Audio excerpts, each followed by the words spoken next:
Okay guys, तो जैसे मैंने आपको पिछली वीडियो में बताया है कि आपको पहले एडमिशन लेना है और उसके बाद 3-4 जगह से आपको जब ऑफ़र आ जाएंगे तो किसी एक को फाइनलाइज करना है, जिसका मतलब है कि प्री इनरोलमेंट करना है और उसके बाद फिर वीज़ा अप्लाई करना है। लेकिन प्री इनरोलमेंट क्या होता है? प्री इनरोलमेंट यूनिवर्सिटी दिल्ली की वेबसाइट पे एक अकाउंट बना के अपने डॉक्यूमेंट्स वगैरह ऑफिशियल जो भी हैं वो अपलोड करने होते हैं और स्कैन डॉक्यूमेंट्स जो हैं वो अपलोड करने होते हैं। और जो यूनिवर्सिटी आप फाइनलाइज कर रहे हैं उनका भी बताना होता है कि उस डिपार्टमेंट ये यूनिवर्सिटी और ये डिपार्टमेंट मैंने फाइनलाइज कर दिया है और अब मैं इसमें एडमिशन लूँगा। तो फिर यूनिवर्सिटी दिल्ली साथ में ये भी बताते हैं कि मैं वीज़ा कहाँ से अप्लाई करूँगा, मैं यूरोपियन यूनियन का हिस्सा हूँ या नहीं हूँ, और मैं जो है वो वीज़ा लेके आऊँगा या बिना वीज़ा के आऊँगा। तो जैसे अगर आप लोग पाकिस्तान से हैं मेरी तरह, तो आपको ये है कि वीज़ा अप्लाई करना होगा, तो आपको बताना होगा कि मुझे कौन से कॉन्सुलेट से वीज़ा अप्लाई करना है। तो यूनिवर्सिटी दिल्ली आपकी वो जो फाइनलाइज एडमिशन होगी ना, जो इनरोलमेंट होगी मतलब प्री इनरोलमेंट, उसको फॉरवर्ड कर देगी आपके उसी कॉन्सुलेट को। फिर ये होगा कि कॉन्सुलेट को पता चल जाएगा कि फॉर एग्जांपल एक लड़का है, उसकी एडमिशन हो गई है यूनिवर्सिटी दिल्ली पे, उसका डेटा आ गया है और वो ईमेल एक आपको फॉरवर्ड होगा, साथ में उसकी एक कॉपी कॉन्सुलेट को भी या एम्बेसी को भी फॉरवर्ड हो जाएगी। फिर ये कि आप वीज़ा अप्लाई करने जाएंगे तो ज़्यादा मसला नहीं होगा। ये मतलब पूरा प्रोसेस होता है अपनी सीट सिक्योर करने का, जिसको प्री इनरोलमेंट कहते हैं। इसके बाद दूसरा एक और ऑप्शन आता है सीमिया। सीमिया क्या है? सीमिया का मतलब ये है कि आपके डॉक्यूमेंट्स की इक्विवेलेंसी होनी चाहिए।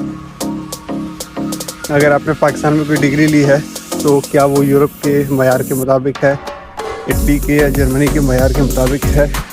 तो ये सब देखने के लिए एक कंपनी है, ऑर्गेनाइजेशन है, उसको कहते हैं सीमिया। इटली में वो काम करती है।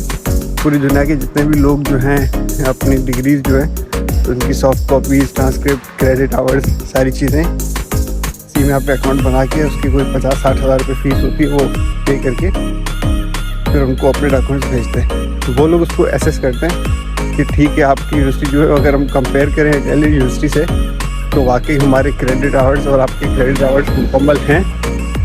आपने जो बैचलर किया है वो यहाँ के बैचलर के मुताबिक है या नहीं है। अगर नहीं भी है तो वो बता देते हैं कि आपका इक्वल नहीं है, आपको 2-4 कोर्सेज और पढ़ने पड़ेंगे या 2 साल और पढ़ना पड़ेगा।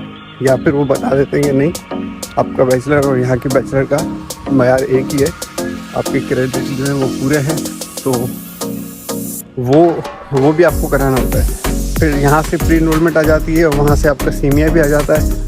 तो उसके बाद फिर आप जो है वो वीज़ा के लिए अप्लाई करते हो और वीज़ा ऑफिसर को भी सीमिया देते हो कि उनको पता चले कि आपका बैचलर इटालियन बैचलर के मुताबिक ही है और अब जो है वो आपको वीज़ा मिलना चाहिए ताकि आप अपना हायर स्टडीज़ कंटिन्यू कर सकें। तो ये होता है। फिर वीज़ा के कुछ और जाहिर सी बातें रिक्वायरमेंट्स हैं, बैंक स्टेटमेंट है, टैक्स रिटर्न्स हैं, दूसरी चीज़ें हैं। वो फिर मैं ये है कि आपको अगली वीडियोस में बताता रहूँगा, लेकिन मैंने कहा है कि फ़िलहाल आपको सीमिया का और प्री इनरोलमेंट का एक ओवरव्यू दे दूँ ताकि आप लोगों के लिए आसानी हो जाए। और ये जो महीना चल रहा है, जैसे कि मई और जून का महीना, इस महीने में यही डॉक्यूमेंट्स बनते हैं, तो वो आपको अभी बनवा लेने चाहिए ताकि जुलाई या अगस्त से आप लोग फिर वीज़ा अप्लाई करें और सितंबर से फिर क्लासेस स्टार्ट हो जाती हैं। ठीक है, thank you so much, bye.